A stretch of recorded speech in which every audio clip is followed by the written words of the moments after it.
Hello everyone, कैसे हैं आप लोग। मेरी आवाज़ अब तक आ रही होगी। रेलवे एनटीपीसी में दो टॉपिक हैं जो बहुत ज़्यादा पूछे जा रहे हैं। एक तो इंटरनेशनल ऑर्गेनाइजेशन के हेडक्वार्टर, जो कि हर हर शिफ्ट में एक दो क्वेश्चन बन रहे हैं, और दूसरा केंद्र सरकार के द्वारा लागू की गई योजना, जो कि 2014 से लेकर 2019 तक की पूछी जा रही है। अब समस्या ये है कि बच्चों को 2019 तक का तो याद रहता है, इवन 2020 तक का तो याद रहता है, लेकिन 2014 में कौन सी योजना कब शुरू की गई, और खासकर अगर डेट की बात कर लीजिए तो कभी-कभी वो आपसे मिस हो जाती है, भूल जाते हैं। तो अब कभी-कभी बच्चों को ये भी समझ में नहीं आ रहा, बहुत सारे स्टूडेंट्स ने हमसे ये कहा कि सर इतनी सारी योजना है, कैसे याद करें? तो मैंने आपका काम थोड़ा आसान कर दिया है। इतने सारे हेडक्वार्टर हैं, कैसे याद करें? तो उसका मैंने काम आपको थोड़ा आसान कर दिया है। मैंने सारी की सारी इंपॉर्टेंट स्कीम्स, वो कब स्टार्ट हुई हैं, राइट, सारे के सारे हेडक्वार्टर वो कहाँ पर हैं, इन सभी की एक लिस्ट बना दी है। आपका 2 नंबर यहाँ से बन जाएगा। 4-5 पेज है, इन्हें आप केवल पढ़ के चले जाइएगा, आपके 2 नंबर आराम से आ जाएँगे। तो इसीलिए ये सेशन मैंने अलग से बनाया है, रिकॉर्डेड बनाया है, क्योंकि इसमें कुछ एमसीक्यू वाला तो है नहीं कि मैं 50 क्वेश्चन कराऊँ आपको 2 घंटे में। 10-15 मिनट में आप सारी चीज़ें समझ सकते हैं, तो क्यों 2 घंटे का समय लगाना, 10 मिनट में ही सारी चीज़ जो है कंप्लीट हो जाएँगी। लेकिन ये वीडियो वीडियो लास्ट तक देखना आप, ताकि आपको पूरा का पूरा समझ में आए कि मैं क्या चीज़ बताना चाह रहा हूँ। लास्ट में जाके मैं ये आपको बताऊँगा कि कौन-कौन से क्वेश्चन ऑलरेडी पूछे जा चुके हैं, और कौन-कौन सी चीज़ें आपको और ज़्यादा इंपॉर्टेंट है, इन्हें पढ़ के ही जाना है। वैसे तो मैंने ऑलरेडी इंक्लूड कर लिया है, जो-जो इंपॉर्टेंट नहीं थे उन्हें हटा दिया, तो बीच में आप जब नंबरिंग देखोगे तो बीच में खाली दिखेगा, क्योंकि मैंने हटा दिया है। जब मेंस का पेपर होगा तो वापस से मैं उन्हें जोड़ दूँगा और बता दूँगा कि ये भी इंपॉर्टेंट है। ठीक है भाई, स्टार्ट करते हैं। So you are watching let's crack SSC and railway, जिसमें आपको ये सारे सब्जेक्ट्स मिलते हैं, जीएस से लेके हर सारे सब्जेक्ट्स आपको मिल जाते हैं यहाँ पे। ठीक है भाई, आगे देखिए, दिस इज माय प्रोफाइल। मैंने बीटेक किया है एचबीटीआई कानपुर से केमिकल में। एसएससी सीजीएस 17-18 टायर का ये तो हो चुका है, डॉक्यूमेंटेशन वगैरह हो चुका है। उत्तर प्रदेश लोक सेवा आयोग का इंटरव्यू दिया है, इंटरनेशनल ब्यूरो का इंटरव्यू दिया है, रेलवे एनटीपीसी का जो है वो मैंने मेडिकल दिया है, साइकोलॉजिकल पार्ट हो गए, मेडिकल होता है उसमें मैंने, क्योंकि चश्मा लगा हुआ और इस समय 6/9 से नीचे चश्मा नहीं लेते हैं। ठीक है भाई, 6 साल का मेरा टीचिंग एक्सपीरियंस है। आगे चलते हैं। जिन बच्चों को अनअकैडमी का सब्सक्रिप्शन लेना है, वो आज आज रात मतलब 31 दिसंबर के पहले पहले ले लीजिएगा, क्योंकि आज से फीस बढ़ने वाली है। इसलिए मैंने वीडियो बनाया कि ताकि बता सकें आपको कि आप किस तरीके से अनअकैडमी पढ़ाई कर सकते हैं। देखिए, फ्री में और प्लस में एक ही डिफरेंस है।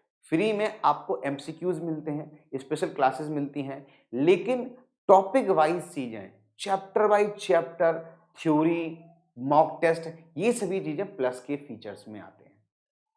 जितने भी एजुकेटर हैं वो सभी एजुकेटर आपको बकायदा टॉपिक बाय टॉपिक पढ़ाते चलेंगे, बैच में एक फिक्स टाइमिंग आएंगे, पढ़ाएंगे। ये चीजें आपको प्लस में मिलती हैं, और प्लस में आप कितने भी एजुकेटर से पढ़ सकते हैं, कितने भी सब्जेक्ट पढ़ सकते हैं, कितने भी बैचेस में पढ़ सकते हैं, इसकी कोई लिमिटेशन नहीं है। एक ही फीस देकर आपको सभी चीजें अवेल हो जाती हैं।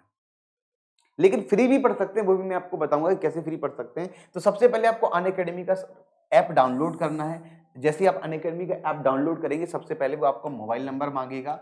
मोबाइल नंबर आप भर देंगे, मोबाइल नंबर के बाद आपका नाम मांगेगा और ईमेल आईडी मांगेगा। ये 3 चीजें इंपॉर्टेंट है, तीनों चीजें आप क्या करेंगे, भर देंगे।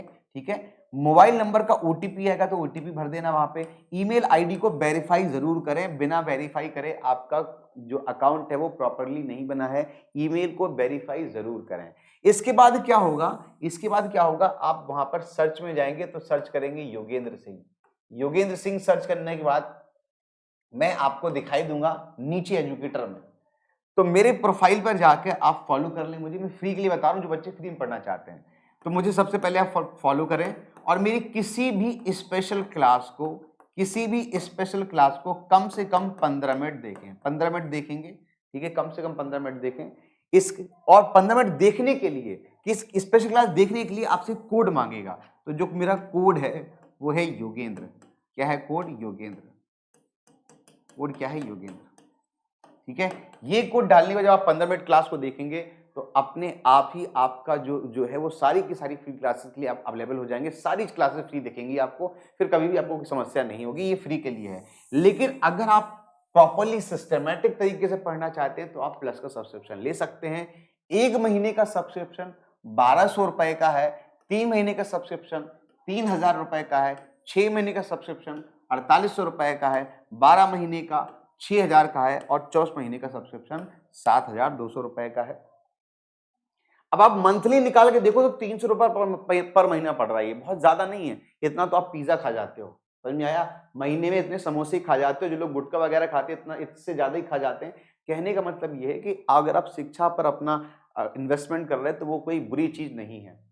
दूसरी चीज, ये 7,200 रुपए और कम हो सकते हैं। कैसे हो सकते हैं? दो तरीके से। सबसे पहले आप जब कोड डालेंगे योगेंद्र, रेफरल कोड है ये, पूछेगा नीचे लिख के आएगा, तो रेफरल कोड डालेंगे तो वहां पे आपका 10% सीधे सीधे कम हो जाएगा। ठीक है, 10% नीचे लिख के आता है, रेफरल कोड सीधे सीधे 10% कम हो जाएगा। उसके बाद क्या करेंगे, ये क्रेडिट्स भी जब आप मेरी वीडियो देखेंगे तो जैसे ही आप मेरा कोड डालेंगे योगेंद्र, समझते रहना मैं क्या कह रहा हूं, जैसे ही आप मेरा कोड डालेंगे योगेंद्र, इस कोड के डालते ही आपको 200 रुपए आ जाएंगे, 200 रुपए क्रेडिट में आ जाएंगे। इससे आप 200 रुपए और सस्ता कर सकते हैं। और अगर आप क्लास देखते हैं तो ये क्रेडिट बढ़ते जाएंगे और फिर आप 10% और छूट ले सकते हैं। तो 10% छूट यहां से ले सकते हैं, 10% छूट यहां से ले सकते हैं, 20% छूट हो जाएगी यहां पे आपकी टोटल। तो 20% और सस्ता हो जाएगा ये प्लान आपका। इसके अलावा आप चाहें तो ईएमआई से भी ले सकते हैं, लेकिन ईएमआई के लिए क्रेडिट कार्ड होना जरूरी है। क्रेडिट कार्ड से आप ईएमआई अवेल कर सकते हैं, ये भी एक तरीका है इसको लेने का। ठीक है भाई मेरे, चलो भाई अब हम क्लास की शुरुआत करते हैं। ये मेरा अनअकैडमी का प्रोफाइल है, इस तरीके से मैं दिखाई दूंगा आपको। तो यहाँ पे फॉलो लिख के आएगा, फॉलो जरूर कर लें, ग्रीन कलर में होगा, फॉलो जरूर कर लें। ठीक है भाई, स्टार्ट करते हैं। भारत सरकार की योजनाएं, तो मैंने केवल वही योजनाओं को इसमें स्टार्ट किया है जो योजनाएं बहुत ज्यादा इंपॉर्टेंट है, बहुत ही ज्यादा इंपॉर्टेंट है, उन्हीं को मैंने इंक्लूड किया है। और मैं बताता चलूंगा कि कौन कौन सी योजनाएं अभी तक पूछी जा चुकी है। सबसे पहला है, नीति आयोग का निर्माण कब किया गया है? ये पूछा गया है 30 दिसंबर के पेपर में।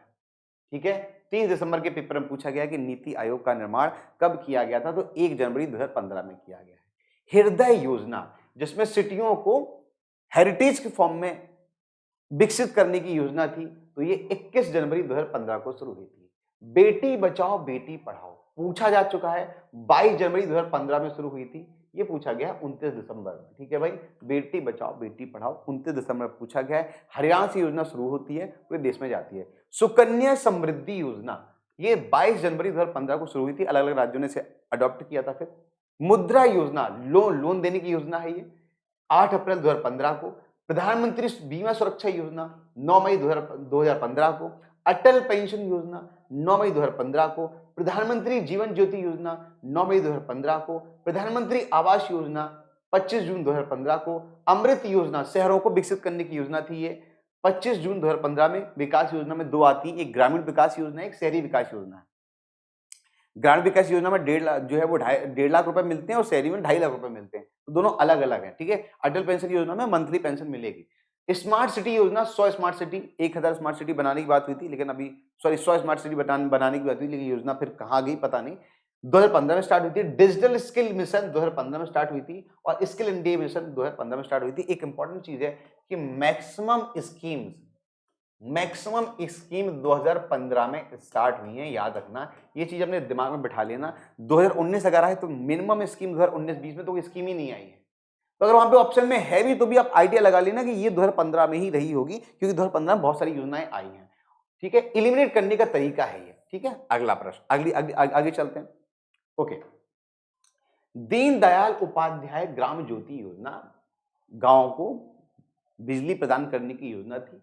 25 जुलाई 2015 में ये शुरू हुई थी। मेक इन इंडिया, विदेशी कंपनियों को भारत में लाके उन्हें एस्टेब्लिश किया जाएगा, मेक इन इंडिया योजना। 25 सितंबर 2015 को योजना शुरू हुई थी, लेकिन ये काफी हद तक सही भी रही है, लेकिन बहुत ज्यादा सफल नहीं हो पाई है। उदय योजना कब स्टार्ट हुई है? 5 नवंबर 2015। वन रैंक वंश पेंशन योजना, आर्मी के जो पर्सनल हैं उनको समान रैंक के हिसाब से समान पेंशन दी जाए, क्योंकि पहले रिटायर्ड हो गए तो उनको कम पेंशन मिलती थी, जो बाद में रिटायर्ड हुए उनको ज्यादा पेंशन मिलती थी। तो वन रैंक वन पेंशन के हिसाब से ये 7 नवंबर 2015 को स्टार्ट हुई। बड़ा आंदोलन हुआ था इसको लेकर, फिर फाइनली में जाके ये स्टार्ट हुई। ज्ञान योजना, मिनिस्ट्री ऑफ ह्यूमन रिसोर्स के द्वारा, मतलब जो अब शिक्षा मंत्रालय हो चुका है, उसने योजना स्टार्ट की थी, ज्ञान योजना, 30 नवंबर 2015 को। किलकारी योजना, गर्भवती महिलाओं को चिकित्सा प्रदान करना, उनकी प्रॉपर्ली जानकारी होना, ये सभी चीजों को लेकर किलकारी योजना शुरू हुई थी 25 दिसंबर 2015 में। अच्छा, नमामि गंगे अभियान का पहला चरण 5 जनवरी 2016 को शुरू हुआ था, और ये योजना 2014 में शुरू हुई थी। ये क्वेश्चन दिल्ली पुलिस में पूछा गया था, तो ये बहुत इंपॉर्टेंट है। नमामि गंगे से गंगा मंत्रालय बनाया गया था, उमा भारती उनकी मंत्री थी। अगला प्रश्न, अगली चीज, स्टार्टअप इंडिया नए नए स्टार्टअप्स को बनाने के लिए, नए नए स्टार्टअप को स्टैब्लिश करने के लिए ये योजना शुरू हुई थी 5 जनवरी 2016 में। प्रधानमंत्री फसल बीमा योजना, आपने देखा होगा कि बहुत सारे लोगों का इंश्योरेंस कटता है, अपने आप ही इंश्योरेंस कटता जाता है, तो वो योजना का नाम है प्रधानमंत्री फसल बीमा योजना। 18 फरवरी 2016 को ये शुरू हुई थी। ठीक है भाई। सेतु भारतम परियोजना 4 मार्च 2016 को शुरू हुई है। स्टैंड अप इंडिया योजना 5 अप्रैल 2016 को शुरू हुई है। ग्रामोदय से भारत उदय अभियान 14 अप्रैल 2016 को शुरू हुआ है। गांव के लोगों को, गांव के विकास को विकसित करना। एक और योजना पूछी गई है, ग्राम सांसद योजना, ग्राम सांसद विकास योजना। तो इसमें क्या था कि जो भी सांसद थे उन सांसदों को एक एक गांव अडॉप्ट करने का अभियान दिया गया था, लेकिन ये योजना भी बाकी योजना की तरह रही। बहुत ही कम गांवों का विकास हुआ और आधे सांसद को खुद ही नहीं पता कि उनका सांसद गांव है कौन सा। तो ये भी क्वेश्चन पूछा गया है 2000, ये भी क्वेश्चन पूछा गया है शायद 28 तारीख में पूछा गया है, 28 दिसंबर में पूछा गया है। ठीक है भाई, आगे चलते हैं। प्रधानमंत्री उज्ज्वला योजना 1 मई 2016 को शुरू हुई है उज्ज्वला योजना। आगे चलती है, तो 2016 तक सारी योजनाएं हो चुकी हैं। अभी आगे देखो, नमामि गंगे कार्यक्रम। तो नमामि गंगे ये वाली योजना अलग है। ये नमामि गंगे अभियान जो पहला चरण है ये 2016 में स्टार्ट हुआ था, और नमामि गंगे जो योजना है ये वाली ये 7 जुलाई 2016 में हुई थी। उड़ान योजना, उड़ान योजना क्या है, गरीब लोगों के लिए एक अफोर्डेबल तरीके से वो प्लेन में यात्रा कर सके, तो मिनिमम जो चार्जेस थे 2000 रुपए कर दिए गए थे, तो उसकी योजना का नाम था उड़ान योजना। सौर सुजला योजना 1 नवंबर 2016 में शुरू हुई थी। प्रधानमंत्री युवा योजना 9 नवंबर 2016 में स्टार्ट हुई थी। भीम ऐप, भीम ऐप क्या है, भारत पे, भारत जैसे गूगल पे है ना, फोन पे है, ये जो सारे जो जो डिजिटल पेमेंट होते हैं उनके लिए भीम ऐप भारत का एक ऐप आया था। 30 दिसंबर 2016 को लॉन्च किया गया था। प्रधानमंत्री वय वंदना योजना 21 जुलाई 2017। आजीविका ग्रामीण एक्सप्रेस योजना, आजीविका ग्रामीण का मतलब है कि जो गांव है, गांव के लोगों को एक रोजगार का साधन प्रदान करने के लिए स्टार्ट हुआ था ये योजना। ठीक है भाई, 21 जुलाई 2017 में।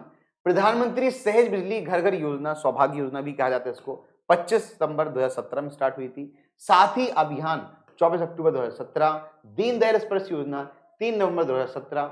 अब देखो इतनी, अब इसके बाद की जो योजनाएं हैं वो एक भी बड़ी योजना नहीं आई है जिसे मैं इंक्लूड कर सकता था। मतलब क्या है कि मतलब यह है कि अगर ऑप्शन में 2019 आता है, 2020 आता है, तो उसे आपको नहीं लगाना है, क्योंकि वो योजना 2019-20 में बहुत ही कम योजनाएं आई हैं जो लगभग ना के बराबर। बड़ी योजना दिखाई दी तो समझ लेना 2015-2016 में ही आई होगी। 2017 की भी कुछ ही योजनाएं, गिनी चुनी योजनाएं 2017 की हैं, तो इन्हें याद कर लो कि इतनी योजना 2017 में आई है। अब ऑप्शन में 2 ही बचेगा, या तो 16 में होगी या 15 में होगी। एक बार पढ़ के लेकिन जरूर चला जाना, हो सकता है डेट पूछ ले, सारी डेट, सारे ईयर 2015 के हों, डेट अलग अलग पूछ ले, तो पढ़ के जरूर चले जाना। ठीक है भाई, आगे चलते हैं। दूसरा जो सेगमेंट है जो बहुत इंपॉर्टेंट है वो है प्रमुख संगठन। अब संगठन क्या है ये भी समझते चलो, ध्यान से समझना जो मैं कहना चाह रहा हूं। अलग अलग संगठन की उनके हेडक्वार्टर कहां कहां पे ये क्वेश्चन पूछा जा रहा है, इसीलिए मैंने जानबूझकर ये वीडियो अलग से बनाया है, सेगमेंट जो है वो अलग से बनाया है ताकि आपको आइडिया रहे। ठीक है भाई, जैसे कि एग्जांपल के तौर पर यूनिसेफ, यूनिसेफ का हेडक्वार्टर कहां पे है, तो आंसर बनेगा न्यूयॉर्क में है। अच्छा, न्यूयॉर्क में यूएनओ का हेडक्वार्टर भी है, ये क्वेश्चन पूछा गया है। यूएनडीपी का हेडक्वार्टर भी है, ये क्वेश्चन भी पूछा गया है। तो दोनों आपको याद रखने हैं, यूएनओ और यूएनडीपी भी पूछा गया है। यूएनओ का निर्माण कब हुआ था, 24 अक्टूबर 1945 में निर्माण हुआ था। और कितने संगठन को वीटो पावर मिला है, ये क्वेश्चन पूछा गया है। तो 5 देशों को वीटो पावर मिला है, अमेरिका है, फ्रांस है, रशिया है ना, रशिया है, चाइना है, ब्रिटेन है, इन सभी देशों को यूएनओ में जो वीटो पावर मिला है, ये क्वेश्चन भी पूछा गया है। आगे देखते हैं, यूनेस्को का हेडक्वार्टर कहां पे, तो यूनेस्को का हेडक्वार्टर पेरिस में है, मतलब फ्रांस की राजधानी। ठीक है, याद रखेंगे, बहुत इंपॉर्टेंट है भाई।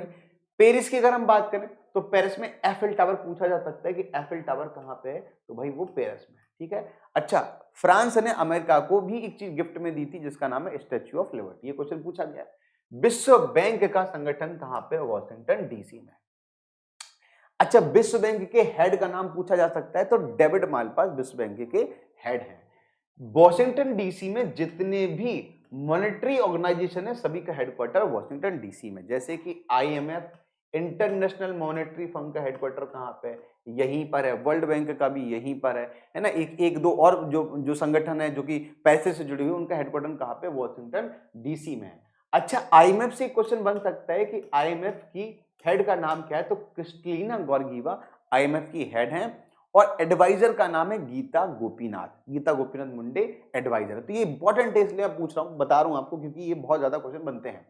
एशियाई डेवलपमेंट बैंक एडीबी, एडीबी का हेडक्वार्टर कहां पे है? Philippines Manila. Philippines Manila.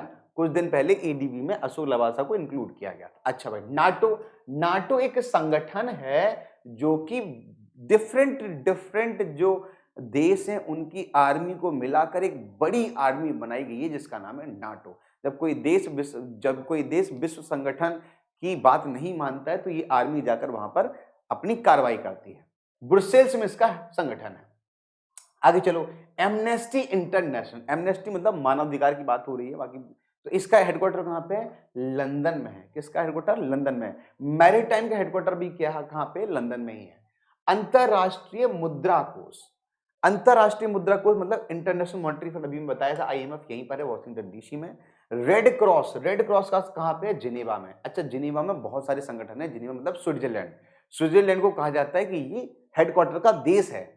मतलब बहुत सारे हेडक्वार्टर थोक के भाव में कहां पर है? जिनेवा में है। ठीक है भाई, जैसे कि WHO, ट्रेडोस, डॉक्टर ट्रेडोस यहाँ के अभी हेड बने हुए हैं। तो WHO का जो हेडक्वार्टर है वो भी कहां पर है? जिनेवा में ही। आगे चलते हैं, सार्क।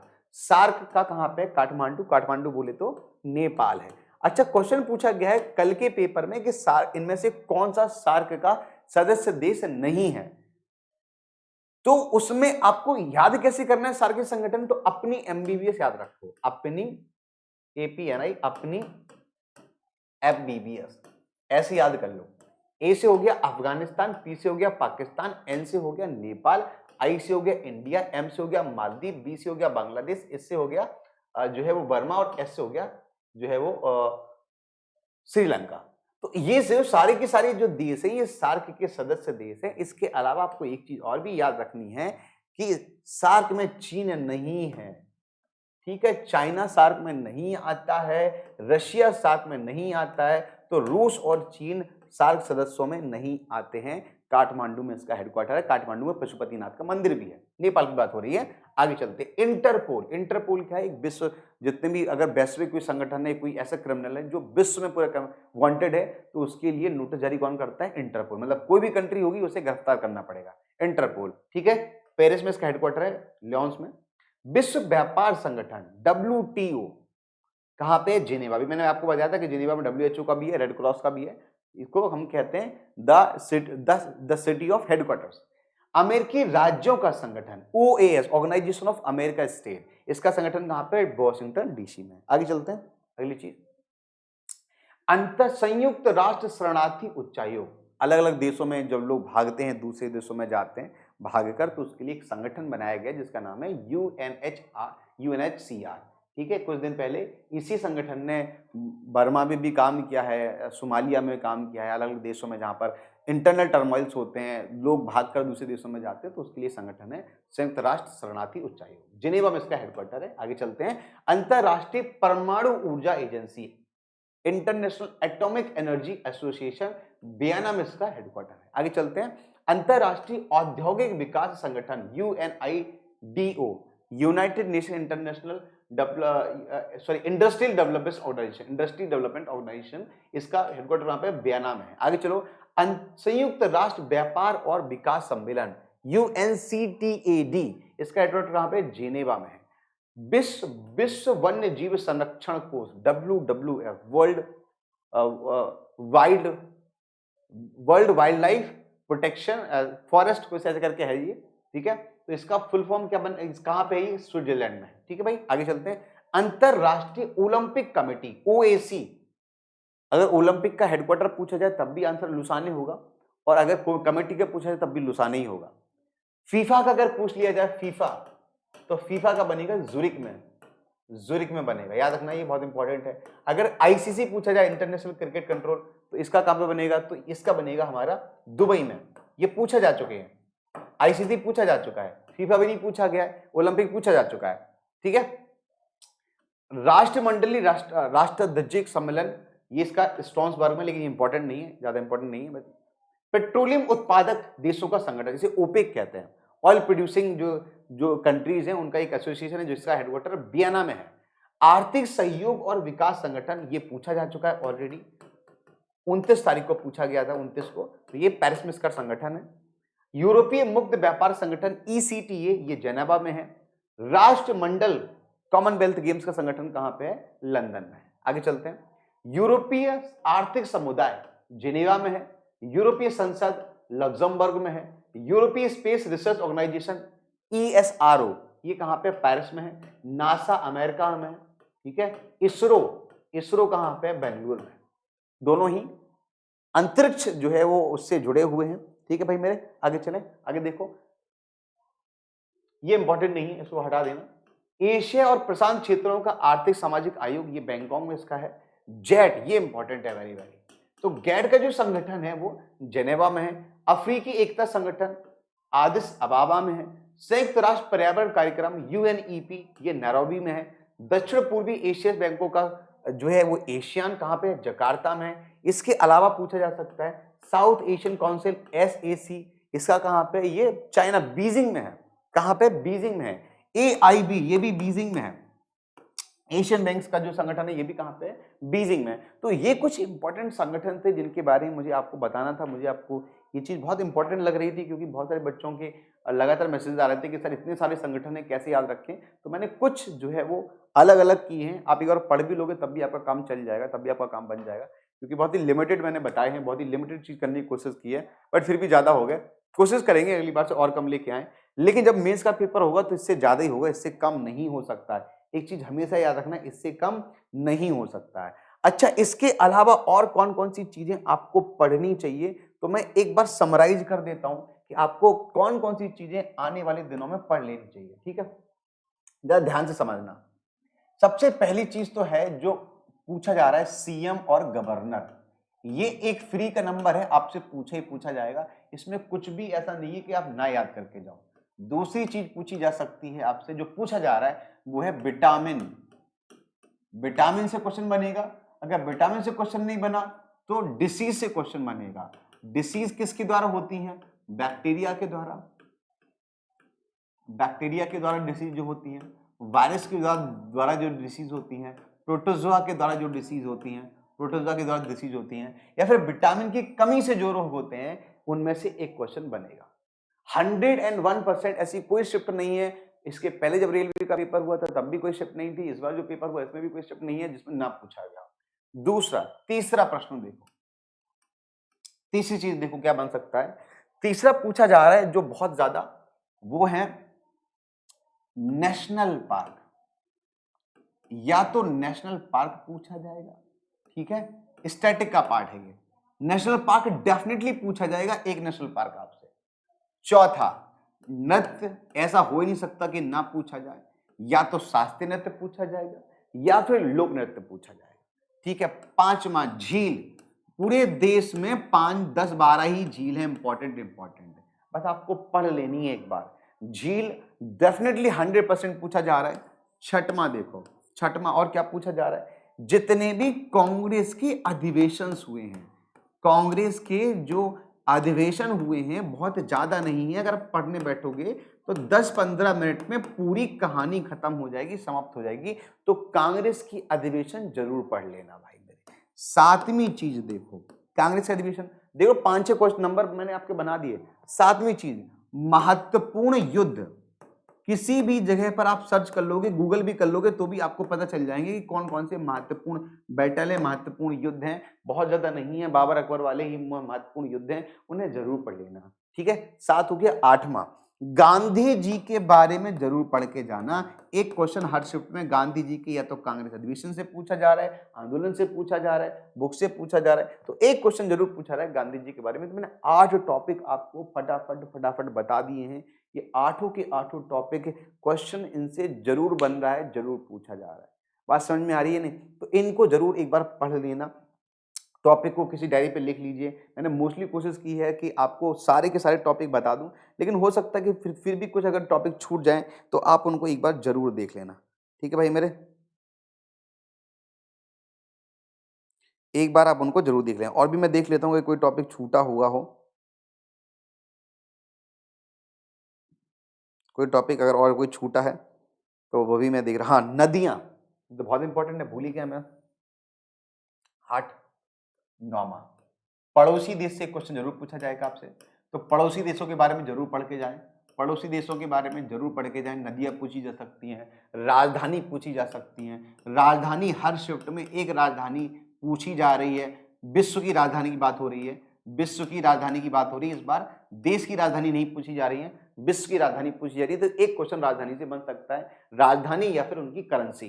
राजधानी में ही आ जाता है मुद्रा, ये भी पूछा जा रहा है। इसके अलावा देश के अंदर की नदियों से एक क्वेश्चन जरूर पूछा जा रहा है, देश के अंदर की नदियों से एक क्वेश्चन जरूर पूछा जा रहा है। तो नदियां भी बहुत ज्यादा नहीं है जो आप ना पढ़ पाओ, ठीक है भाई मेरे। एक मिनट और देख लेता हूं मैं कौन कौन से टॉपिक्स और इम्पोर्टेंट हैं। पेपर ही है मेरे पास पूरा, तो इसमें से जो लगेगा मुझे मैं फटाफट आपको बताता चलूंगा, ठीक है, जो जो चीज़ इंपॉर्टेंट है।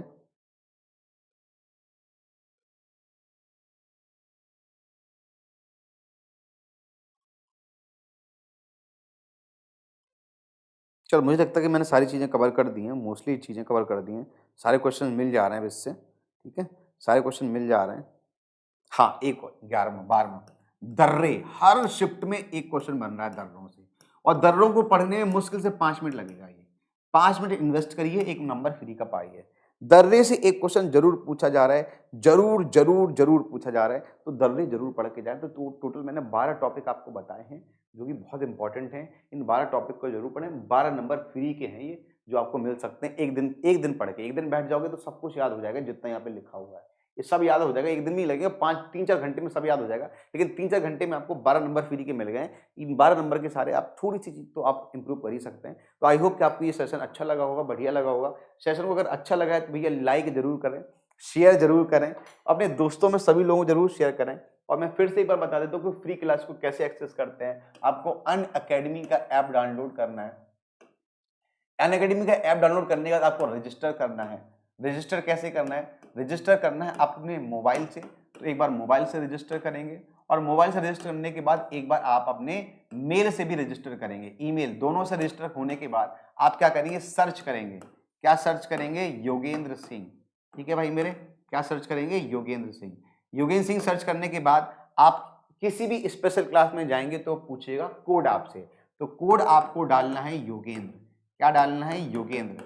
योगेंद्र कोड डालने के बाद आपकी क्लासेस चलने लगेगी। लेकिन कम से कम 20 मिनट देखना है। 20 मिनट के बाद वो हमेशा के लिए आपकी फ्री क्लास हो गई। आप सारी फ्री क्लासें आप देख सकते हैं। लेकिन ये सब फ्री क्लास का एक्सेस है। एक्सप्रेस क्लास के लिए अभी भी आपको पे करना पड़ेगा। 31 दिसंबर के पहले पहले सब्सक्रिप्शन ले लीजिएगा। आज रात से पहले ले लीजिएगा। सभी लोगों को नव वर्ष की हार्दिक शुभकामनाएं। आपका नया साल बहुत बढ़िया हो, अमेजिंग हो, ठीक है। इसी तरीके से आप जो है प्रगति करते रहें, आगे बढ़ते रहें। आज के लिए इतना ही। Thank you all, bye bye all. देखते रहिए और बने रहिए let's crack SSC and railway पर। मिलेंगे 2 तारीख को, फिर से क्लास करेंगे। और ये टॉपिक जरूर पढ़ लेना एक बार। फिर से नई चीजें स्टार्ट करेंगे, मॉक टेस्ट लाते रहेंगे, और पेपर भी आपको डेली मिलता रहेगा। Thank you all, bye bye, जय हिंद।